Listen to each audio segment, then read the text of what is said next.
it's Glenn Walford here from franchisebuyer.com.au, and I'm at the Sydney Franchise and Business Opportunities Expo again, and I'm with a gentleman by the name of Brad Hill from Evolve Entertainment. G'day, Brad. G'day, nice to meet you. Good, mate. Good to meet you. Mate, thanks for joining us on the couch. No worries. You're exhibiting over here at the Sydney Expo, mate, under Evolve Entertainment. Can you tell us about the business?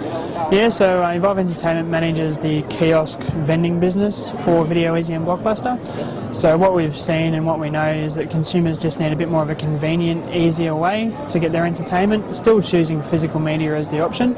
So it's up to us to find those areas where the consumers, it's easier for them to get to and can have more options to getting entertainment. Yeah, so it's like when I was telling you when we're off camera that you know that the Blockbuster little kiosk, whatever. I use that at my local shopping centre, and everyone's very convenient. So, yeah, correct. Because where it's going, you're putting more of them out there. Exactly right. We've seen what's happened in the US with regards to bricks and mortar in the entertainment industry and kiosks, and Australia does tend to mirror what happens in the US. As we mentioned, it just takes a little bit longer. So we're starting to set the groundwork for where we plan on taking that business. And in effect, that means less or no stores, it's not physical stores necessarily, and then just kiosks. Yeah, correct. Look, I like to use a comparison of bookstores. They are actually still out there. Okay, it's unfortunate that once some of the bigger chains went, there was this persona that bookstores are completely gone. No, there are definitely some there. It was just a high saturation at the time, which just needed to be peeled back a little bit. So they've got the two options of how they deliver their product, and they still do have stores, and we'll still certainly see that with us as well. There'll still be room for stores, absolutely, and the kiosks to complement those stores. All right. So the typical buyer of the kiosks that you offer, is that generally the existing store owners, or all comers coming in? All comers coming into it, especially what we've seen today. You know, this is the first time we've gone out into this sort of a forum, and we're getting really good feedback. We've currently got about 60 odd franchisees, and that has drawn in from our pool of stores.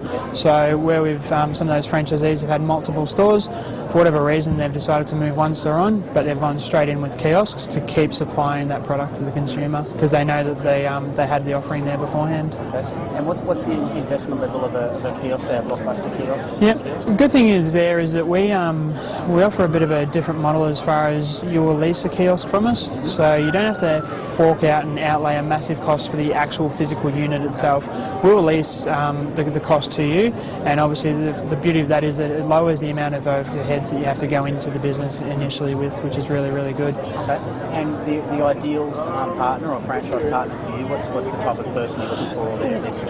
We can we can almost suit, as I've been saying, is we'll suit two models. We can either be a passive income stream, so what we've had there is we can find someone that's got a full-time job, that maybe has a partner or even themselves with a full-time job on a minimum number of kiosks. They can manage this business on maybe a day or 2 days a week at most. So we can talk to someone that wants to have a passive income of say 4 kiosks or 5, or we can talk to someone, and some of our current franchisees that they want to go the full 30, 40, 50 arrangement. So we can talk to either of those two people.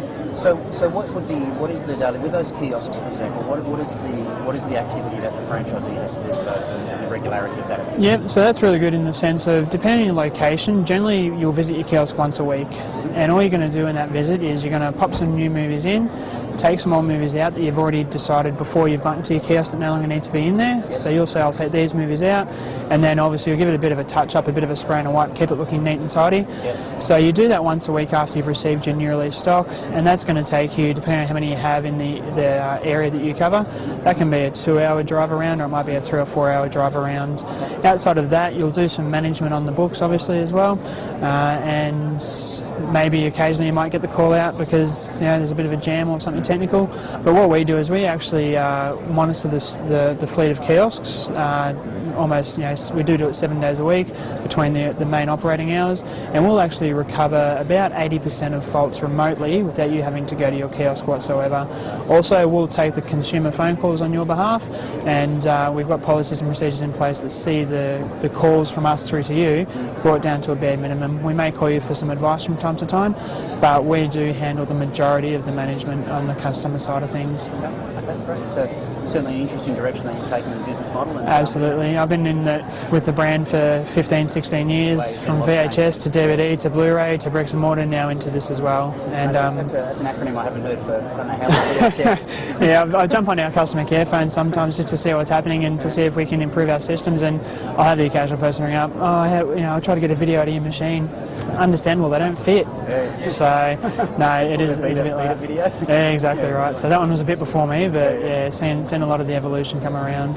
So Brad Hill from Evolving. No worries. Thank you for your time. Franchise Buyer. No worries. Take care. That's Glenn again from franchisebuyer.com.au, and we'll catch you again soon.